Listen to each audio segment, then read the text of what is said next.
कुलीनता, ऊंचा खानदान, एक विघ्न, रूप का विघ्न, विद्या का विघ्न, बल का विघ्न और बुद्धि का विघ्न, ये विघ्न करते हैं भक्ति। जो इनसे बच गए वो उनकी भक्ति पूर्ण हो जाती है। इसलिए शास्त्र कहता है किं जन्मना सकल पर्ण जनो तमेना किं विद्यया सकल शास्त्र विचारवत्या यस्यासि चेतसि सदा परमेश भक्ति को अन्यस्त्रिभुवने पुरुषोऽस्ति धन्या। संपूर्ण वर्णों में उत्तम वर्ण, बड़ा वर्ण, 4 वर्ण है ना, ब्राह्मण, क्षत्रिय, वैश्य, शूद्र।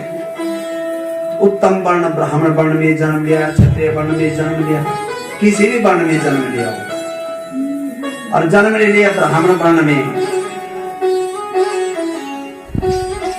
यदि हृदय में मां के चरणों में भक्ति नहीं लगी, हमने परमात्मा की भक्ति नहीं की, हम गोविंद की शरणों में नहीं गए, हमारा मन मां राज राजेश्वरी में नहीं लगा, तो उस उत्तम वर्ण में जन्म लेने का क्या फायदा?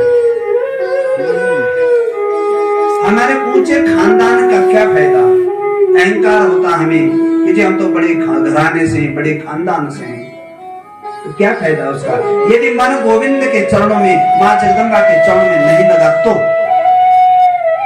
और यदि आप अच्छे कुल खानदान से हैं और साथ में भक्ति भी हो रही है तो भगवती प्रसन्न। लेकिन मां के मंदिर में भी हम ये अहंकार लेकर जाएं, भगवत कथा सुनने के लिए हम ये अधिकार लेकर, अहंकार लेकर के जाएं कि हम तो बहुत बड़े खानदान से हैं, बहुत धनिक हैं, बहुत धन है हमारे पास। अगर मन में ये भाव रह गया, ये अहंता रह गई, मां कैसे प्रसन्न होगी? क्योंकि भगवती के दरवाजे में जाना है तो छोटा बन के जाना पड़ेगा, भक्त बन के जाना पड़ेगा। इसलिए बहुत जरूरी है कि खानदान हमारा कैसे भी हो, चाहे हम झोपड़ी में रहते हैं, चाहे महलों में रहते हैं, उससे फर्क नहीं पड़ता। हम कहाँ रहते हैं ये बात बड़ी नहीं है, हम किस स्थिति में हैं ये बात बड़ी नहीं है, ये महत्व नहीं रखती। महत्व तो इस बात का है कि हम भगवान के कितने बड़े भक्त हैं, हम कितनी भक्ति कर सकते हैं। उत्तम कुल में जन्म लिया और मन में भक्ति नहीं है, हृदय में मां जगदम्बा विराजमान नहीं है, परमात्मा के प्रति श्रद्धा नहीं है, भाव नहीं है, प्रेम नहीं है, उस बड़े घराने का कोई फायदा नहीं, जो कुल यही छूट जाएगा। सब कुछ हो हमारे पास, इस बात का अहंकार यदि है तो भक्ति प्राप्त नहीं हो सकती। ये भक्ति में ये हमें बाधा है, ये मन में ये ख्याल आना, ये विचार आना कि मैं बड़े घराने से हूं, मेरे पास खूब धन है, दौलत है, शोहरत है, ये भक्ति नहीं करने देता, ये भाव। तो ये पहली बाधा है भक्ति की। दूसरी बाधा हमारा रूप। मेरी भुजाओं में बहुत बल है, भगवान क्या है? मैं ही हूं। क्या कर लेगा भगवान? मैं बहुत सुंदर हूं, तो उर्वशी, मेनका, इनका रूप का अहंकार नहीं टिका, ऋषियों के सामने गए तब भंग करने के लिए, उनका रूप उनके पास रह गया। तो रूप का अहंकार भी हमें भक्ति नहीं करने देता, ये भक्ति में बाधा है। और क्या करना रूप का? ये शरीर कितना भी सुंदर आपके पास हो और मन में भक्ति नहीं है, ततस्किम ततस्किम ततस्किम, किस काम का? क्योंकि शरीर जिस पर आपको बहुत अहंकार है, हाड़ जले ज्यों लाकड़ी, केस जले ज्यों घास, सब जग जलता देख के भय कबीर उदास। जिस शरीर पर इतना अहंकार हमने संभाल के रखा हुआ है, पाला हुआ है, कुछ नहीं होता भगवान, बस कर्म करो, अहंकार के से बोल रहे हैं हम ये। तो ये शरीर हाड़ जले जो लाकड़ी, ये हड्डियां से जलेंगे जैसे लकड़ी जलती है। केस जले जो घास, और बाल ऐसे जलेंगे जैसे सूखी घास जल जाती है। तो शरीर का, रूप का ये अहंकार हमें भक्ति नहीं करने देता। तीसरी बाधा है विद्या। बहुत ज्यादा विद्या पढ़ना, बहुत ज्यादा ज्ञान, और उस ज्ञान का अहंकार यदि आ गया तो भक्ति नहीं हो सकती। मैं ही जानता हूं, और कोई नहीं जानता। ये अहंकार यदि मन में आ गया तो आप भक्ति नहीं कर सकते।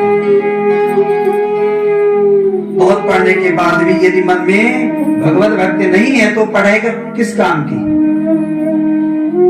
विद्या विवादाय धनम मदाय, शक्तिम परेशान परपीडनाय। बहुत पढ़ा, खूब पढ़ाई की, और उसके साथ अहंकार आ गया तो वो विद्या क्या करेगी? विवाद करवाएगी। और अहंकार नहीं है तो वह विद्या कई लोगों के जीवन को सुधार देगी। अहंकार नहीं है तो। लेकिन यदि विद्या की है हमारे अंदर और साथ में अहंकार आ गया कि मेरे अंदर विद्या में ज्ञान हूं, मैं जानता हूं, यदि ये अहंकार मन में रहा फिर भक्ति नहीं हो पाएगी, तब विवाद करेंगे हम। तो ज्यादा विद्या भी भक्ति में बाधा करती है, इससे बाधा उत्पन्न होती है। यदि विद्या का अहंकार है तो, ज्ञान का अहंकार है तो ये भक्ति की बाधा है। अत्यधिक शक्ति अगर शरीर में आ गई तो शक्ति का तो सही उपयोग है कि दीन दुखियों की सेवा करें, किसी की सहायता कर दें।